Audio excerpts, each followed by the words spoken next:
चलिए अब हम लोग देख लेते हैं राजस्व परिषद का संगठन। राजस्व परिषद का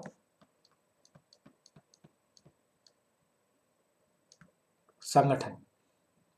चलिए इस संगठन को भी समझने की कोशिश करते हैं हम लोग। इसमें एक अध्यक्ष होगा। इसमें क्या होगा?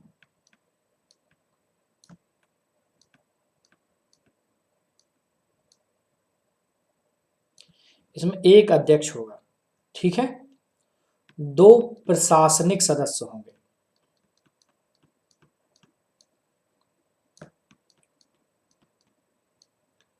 दो प्रशासनिक सदस्य होंगे। 7 न्यायिक सदस्य होंगे। क्या होंगे? 7 न्यायिक सदस्य। तो अध्यक्ष के अंतर्गत एक तो हो गया 2 प्रशासनिक सदस्य और 7 न्यायिक सदस्य होंगे, ठीक है। अब जो देखिए सबसे इंपॉर्टेंट चीज, ठीक है, इसमें मंडलायुक्त और जिलाधिकारी और समस्त राजस्व अधिकारी इसके अंतर्गत वैसे आते हैं। तो अब ये जो 7 न्यायिक सदस्य थे इसका क्रम देख लो। ये 7 न्यायिक सदस्यों का, इसमें आएंगे मंडलायुक्त, ठीक है। मंडलायुक्त के बाद आएंगे अपर मंडलायुक्त,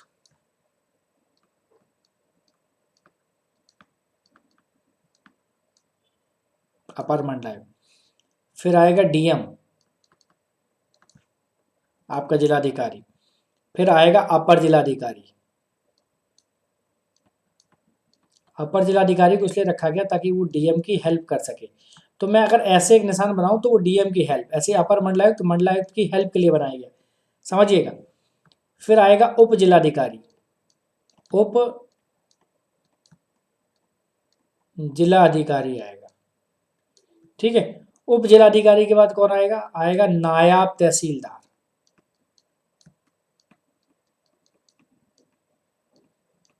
ठीक है। और नायब तहसीलदार के बाद कौन आएगा? उप जिलाधिकारी के बाद पहले तहसीलदार आना चाहिए, फिर नायब तहसीलदार उसकी हेल्प के लिए होगा। पहले तहसीलदार, फिर आएगा नायब तहसीलदार, ठीक है। और नायब तहसीलदार की हेल्प कौन करेगा? राजस्व निरीक्षक। कौन करेगा? राजस्व निरीक्षक, जिसे कानून को कहते हैं। और उसके राजस्व निरीक्षक से नीचे कौन आएगा? लेखपाल, ठीक है।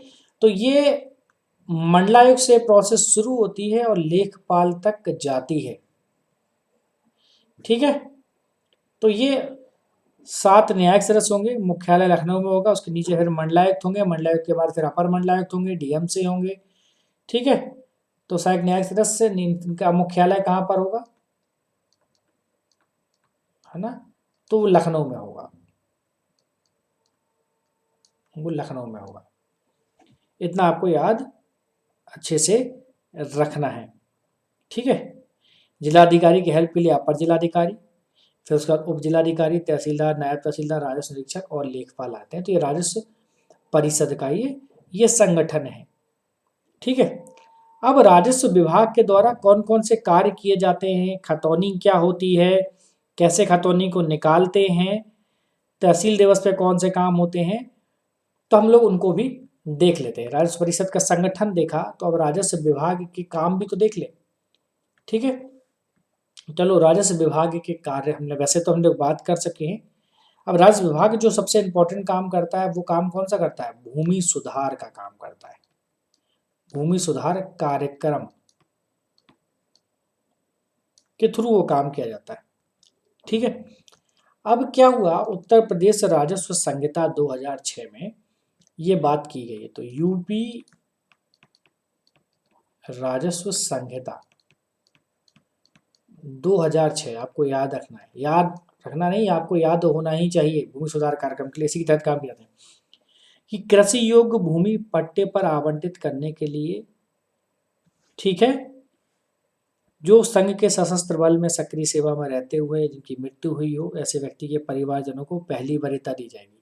अगर कृषि योग्य भूमि किसी को आवंटित करनी है तो सेना में जो भी होगा उसको वरीयता देंगे। ठीक है।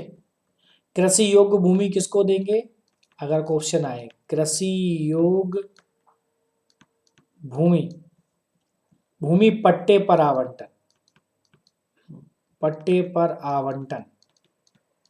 ठीक है। वरीयता किसको होगी, वरीयता क्या होगी,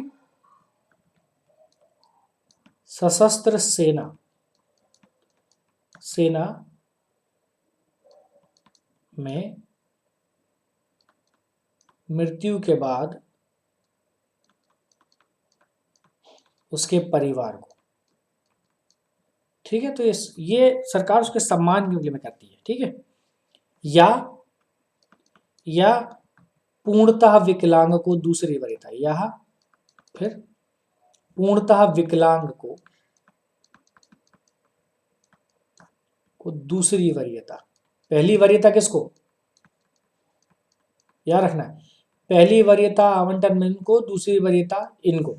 ठीक है,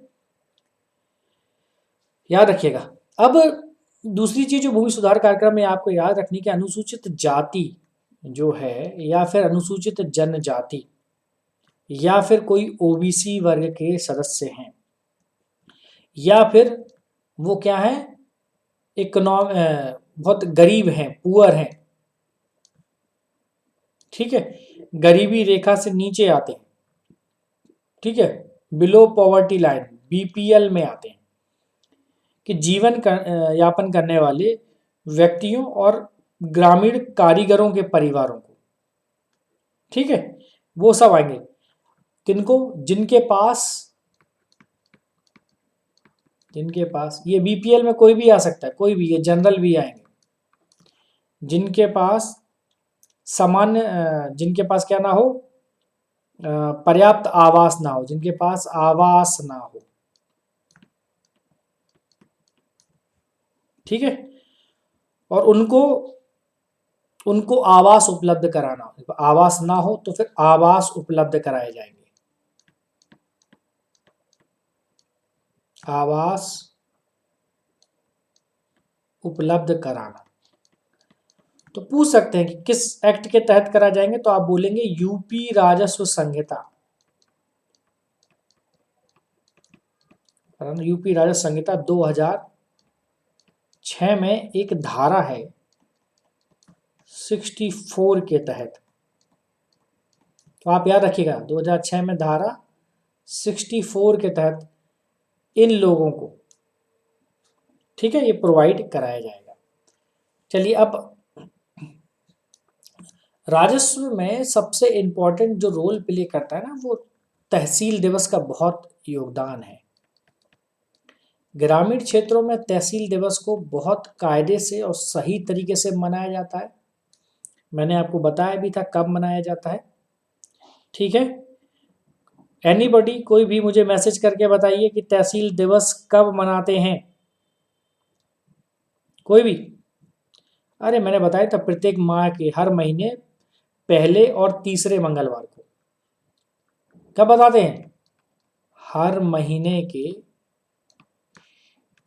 पहले, और आप लोग भूल जाते हो ना, और तीसरे मंगलवार को। हाँ भाई, सुदेश का मैसेज आया है, सही है, सही है, वेरी गुड। ठीक है, सुदेश का मैसेज आया है। राघवेन कह रहा है कि सर आपके बताने के बाद लिख दिया। नहीं, ये तो सुदेश को ही पता होगा कि उसने बताने के बाद लिखा है कि खुद बताया। मुझे ऐसा लगता है इतनी जल्दी नहीं लिखा जा सकता जितनी जल्दी मैंने बोला है, तो मेरे बोलने के साथ ही साथ आया है। तो ठीक है, मैंने क्या बोला था, प्रत्येक तहसील में 10 बजे सुबह शुरू हो जाता है ना ये तहसील दिवस, और प्रत्येक महीने के पहले और तीसरे मंगलवार को तहसील दिवस मनाया जाता है। ठीक है, तो याद रखिएगा। फिर मैंने बात की थी खतौनी का कंप्यूटरीकरण, खतौनी का अब कंप्यूटराइजेशन हो गया है, का कंप्यूटरीकरण हो गया है। तो वहाँ पर क्या है, इसका उद्देश्य क्या हो गया कि अब सभी खतौनी जो हैं उनमें क्या हो गया, उनको कंप्यूटरीकृत कर दिया गया। और इसके लिए अगर आपको निकलवाने हैं तो 15 रुपए का शुल्क लगता है, ये सरकारी शुल्क है।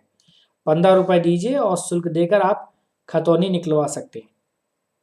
ठीक है, अगर नहीं निकलवाना है तो खुद निकालना है तो आप सीधे जाके इंटरनेट से निकाल सकते हैं। कुछ जानकारियां छोड़ के बाकी तो सारी जानकारियां आपको आपको प्रदान कर दी जाएगी।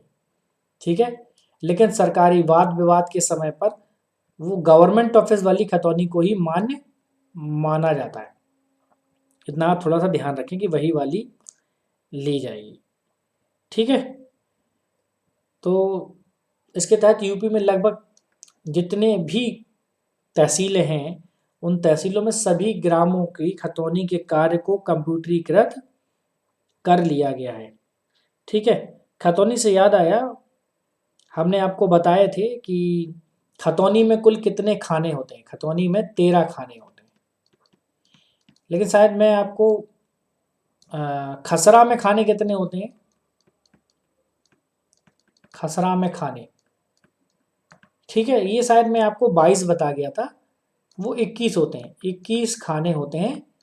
लेकिन वर्तमान में कंप्यूटराइजेशन का था, अब वर्तमान में 46 होंगे। ठीक है, लेकिन अब वर्तमान में कितने हो जाएंगे बच्चों, अब ये 46 खाने अब हो जाएंगे। ठीक है, मैंने आपको दाखिल खारिज करने की प्रक्रिया बताई थी, वो सब आपको याद रखना है। ठीक है, इसके बाद अब हमारा जो दूसरा टॉपिक है वो केंद्र और राज्य सरकारों के द्वारा ग्रामीण क्षेत्रों में जो योजनाएं चलाई जाती हैं, अब हम लोग उसको देखेंगे। ठीक है, चलिए हम लोग देखते हैं नेक्स्ट टॉपिक, केंद्र सरकार और राज्य सरकार द्वारा गाँव के विकास के लिए जो योजनाएं चलाई जा रही हैं, जो बहुत जरूरी हैं